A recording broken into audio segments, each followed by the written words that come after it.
क्या कुदरती रूप से हर पौधे पर फूल लगती है? नहीं, लेकिन जब उन्हें खाद दी जाती है तो निश्चित रूप से उस पौधे पर फूल लगते हैं। जब एक पौधे को खाद के जरिए उसकी सामान्य ताकत से अतिरिक्त ताकत दी जाती है, तब एक उसकी अतिरिक्त ताकत की वजह से एक फूल का जन्म होता है। सुंदर फूल का खिल जाना अतिरिक्त ऊर्जा का परिणाम होता है। यही बात हमारे वीर पर भी लागू होता है। शरीर में वीर के बने रहने का अर्थ है शरीर को अतिरिक्त ऊर्जा मतलब खाद देना, और इसी वीर के जमाव से शरीर को महान काम करने में ऊर्जा मिलती है। जितनी ऊर्जा बढ़ती है, व्यक्ति उतने महान कार्य करता है। अब समझते हैं कैसे। सबसे पहले बहुत लोगों के मन में सवाल आएगा कि साइंस का कहना है कि शरीर में वीर रोग के रहने से कई सारी बीमारी का जन्म होता है शरीर में।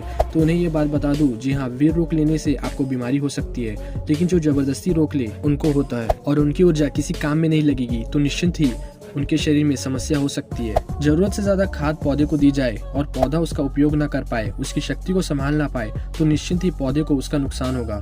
उसी तरह अगर आप शरीर में वीर जमा कर रहे हैं और आप उसको नष्ट नहीं कर रहे हैं, तो उसकी ऊर्जा का सही दिशा में प्रयोग होना चाहिए। चलिए जानते हैं कैसे। वीडियो आगे देखने से पहले एक बात, जीवन की कुछ ऐसी इंपॉर्टेंट बातें जो हमें कोई नहीं बताता, वो सभी बातें मैं आपसे शेयर करूंगा। यदि आप इसी तरह की उन गहरे सत्यों को जानना चाहते हैं तो हमारे इस चैनल ब्रह्मचर्य आरुत को जरूर सब्सक्राइब करें। गुरुकुल पद्धति के अनुसार पहले 25 वर्ष तक बच्चे को कड़े रूप से ब्रह्मचर्य का पालन करवाया जाता था, ताकि वो अपने वीर को बर्बाद न कर पाए और उसकी वीर की शक्ति की वजह से पूर्ण रूप से उसकी बुद्धि और जीवन का विकास हो पाए। फिर 25 साल बाद उसकी मर्जी हो वो शादी करता था, और जो शादी ना करता वो अपनी ऊर्जा का इस्तेमाल महान कार्यों में करता था। मैं आपसे नहीं कहूंगा कि आप वीर को बाहर आने से रोक दो या सेक्स या मास्टरबेशन मत करो। आपको जो करना है करो, लेकिन उसे जानने की कोशिश करो कि आखिर 24 घंटे सेक्सुअल एक्टिविटी के लिए हमारा दिमाग इतना पागल क्यों रहता है। हमारा दिमाग घूम फिर के लगभग 24 घंटे सेक्स के आसपास ही घूमता रहता है। आप इससे भागो मत या इसे छोड़ो मत, इसे जानने की कोशिश करो, क्योंकि जिन चीजों के बारे में हमारी सही जानकारी बढ़ती जाती है, उतना ही हम उससे ऊपर उठते जाते हैं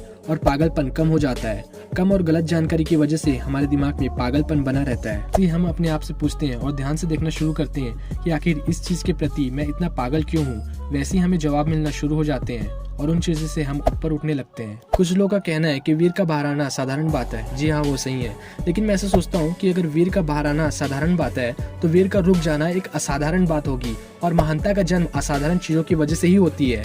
मेरे कहने पर आप वीर को ना रोकें, लेकिन याद रखें वीर की ऊर्जा ही कन्वर्ट होकर हमारे शरीर की ऊर्जा को बढ़ाती है और इसी ऊर्जा से महान घटनाएं घटती हैं। इसलिए सेक्स के प्रति बार बार मन में उत्सुकता आने वाली प्रवृत्तियों को समझें कि आखिर ऐसा क्यों होता है। जितने गहरे में आप जान लेंगे उतनी ही तेजी से आप इससे ऊपर उठ जाएंगे। इससे डरे या लड़े नहीं, बल्कि इसे जाने। आपका मार्ग खोजी का मार्ग होना चाहिए। क्या आप इस पे एक ऐसी ही वीडियो चाहते हैं? यदि हाँ, तो मुझे कमेंट पर यस लिख के जरूर बताएं। आपके कमेंट से ही मुझे पता चलेगा कि कितने लोग इस विषय पर सही जानकारी लेने के लिए उत्सुक है। कमेंट्स करके जरूर बताएं। दोस्तों, एक काम की बात, दोस्तों, सेक्स या मास्टरबेशन की बात सुनकर लोग डरते हैं या शर्माते हैं, लेकिन ये डरने का नहीं, सीखने का विषय है और ये जीवन का एक मुख्य हिस्सा भी है। इस विषय पर कोई बात नहीं करता, और बात न करने की वजह से हमारे स्कूल और कॉलेज के बच्चे अपने शरीर और एनर्जी को बर्बाद करते रहते हैं। अगर आप इस वीडियो को शेयर करेंगे तो आपसे कोई पैसे नहीं लगेंगे, लेकिन आपके शेयर से और भी लोगों को सही रास्ता मिलेगा। इसलिए इस वीडियो को देखते ही तुरंत शेयर करें। इस वीडियो को शेयर करना इसको देखने वाले की जिम्मेदारी है, ताकि बच्चों को सही रास्ता मिले। पूरी वीडियो उतने ध्यान से देखने के लिए धन्यवाद। मैं एडमिन दिव्यांश। मैं मिलता हूँ आपको नए वीडियो में। तब तक के लिए अपना ध्यान रखें। Take care. Bye bye. Hare Krishna.